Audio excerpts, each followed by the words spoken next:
panjang begini, ini dilipat segitiga seperti ini, ya. Nah, ini dipersiapkan dulu nih, persiapkan seperti ini, ya. Terus paling bawah itu adalah baju, ya. Bajunya ditaruh segaris dengan ya.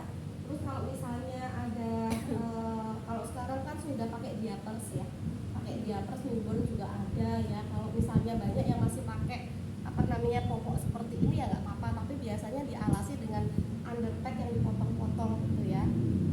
Terus baru misalnya kalau masih pakai gurita yang keretakan ya silahkan, tapi sudah tidak disarankan.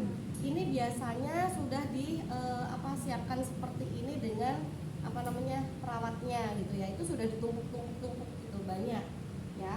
Terus nanti kita tidak boleh menggunakan perhiasan gitu ya, karena akan melukai si bayi ya.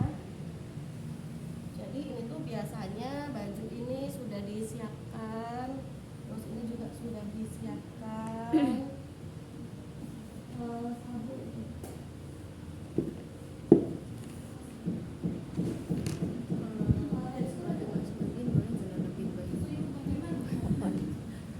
Kalau misalnya tidak pakai handscoon, sebenarnya prinsip ini adalah bersih, bukan steril kalau memandikan.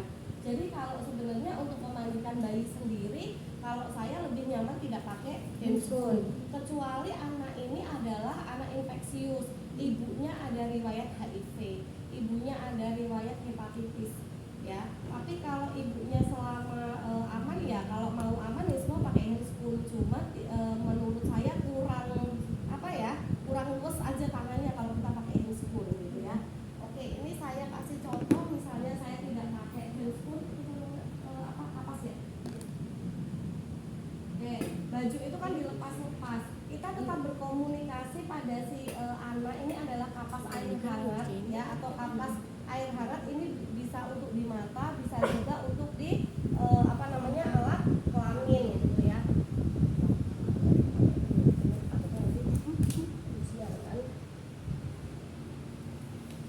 Ini pas ujian masuk sudah misalnya make ya. Oke, ibu waktunya adiknya mandi ya, saya bawa ke ke ruang bayi gitu. Ibu silahkan ikut saya, kita belajar memandikan bayi. Jadi ibu itu juga harus diedukasi, apalagi ibu melahirkan anak yang pertama gitu ya. Setelah dibuka bajunya, ini kapas hangat, kita bersihkan bagian matanya ya. Ini kalau sebesar ini bisa dibolak-balik seperti ini ya. Tapi kalau misalnya bentuknya kecil-kecil ya cukup mata dibalik, dibuang dulu.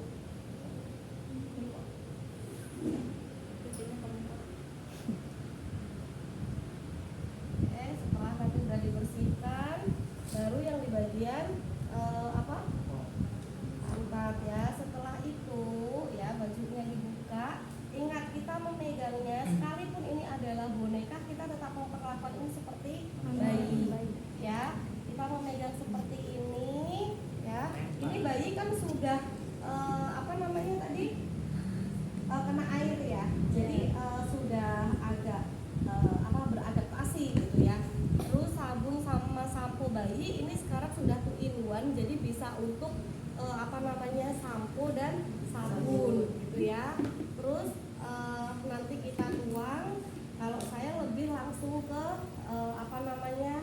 disampoin gitu ya. Tuh. Terus nanti seperti ini ya, leher-leher ya. Kalau misalnya pakai baslak gimana Bu? Sama sebenarnya ya. Tuh ya, ini pakai. Ini. Terus kalau memandikan tuh prinsipnya apa? Dari terjauh ke terdekat ya. Ini jari-jarinya sampai ke tiang ya, jauh terdekat. Setelah itu sama nih, dari terjauh ke terdekat. Habis itu kita balik ya. Kita baliknya bagaimana? Kita pegang seperti ini, kita taruh di tangan ya. Habis itu baru ya. tenang ini ya enggak, pasti nangis owe-owe. Tapi ya tenang gitu ya. Tetap tenang, terus kita membersihkan satu-satu seperti ini ya. Terus kita bilas. Kalau di rumah sakit ya itu ada 2 bak ya. Jadi ini yang ada sabun, ini yang untuk bilas. Tapi kalau seperti kalau di rumah gimana Bu, mau disabunin di atas kerak boleh, baru langsung dibilas.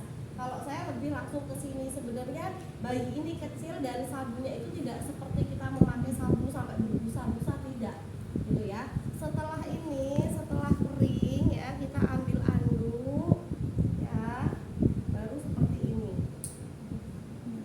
ya. Setelah itu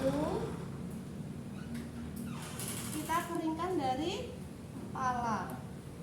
Adek pinter, mandinya seger ya. Jadi tetap kita harus berkomunikasi ya. Setelah kering seperti ini kan tali pusat nih. Kita sebutkan saat ujian tali pusatnya bersih, tidak ada tanda-tanda infeksi, yaitu rubor, kolor, dolor, fungsi olaisa, kemerahan, bengkak tidak ada dan tidak ada bau. Itu kita sampaikan. Ya karena memang perangkat tali pusat sekarang sudah tidak diapa-apakan. Oke.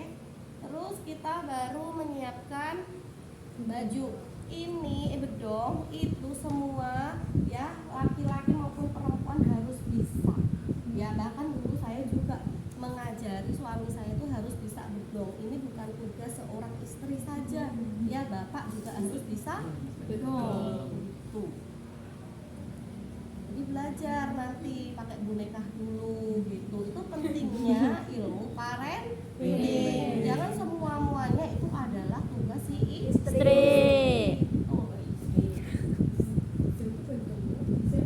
Nanti pas ibunya ini misalnya belum bisa memandikan, jadi saya malah anak yang kedua itu langsung yang mandiin adalah suami gitu, yang adik dari anak kita dulu. Oke, sekarang kita mulai teknik membedong ya. Ini bahu sejajar dengan alas. Oke, kita seperti ini ya. Ini anggap yang belum ada gelangnya ya. Seperti ini ditaruh di tangan satunya. Ini misalnya udah sampai rumah. Sampai rumah ya. Ini lurus ke sini. Ya. Ini baru ke samping. Terus kakinya, lututnya itu dilurusin ya. Dilipat seperti ini. Ini diturunkan.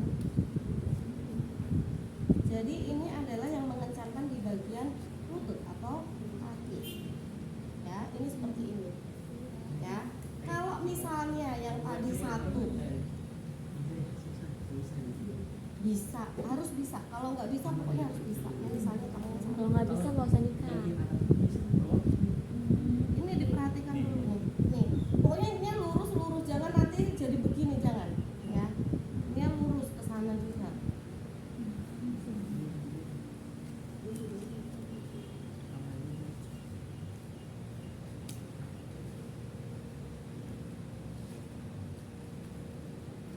Ya, ini yang lututnya seperti ini, ya. Dirapetin ya Bu? Iya, dirapetin. Jadi lutut bayi itu kecil kok. Kamu pegang lututnya aja dia udah kena.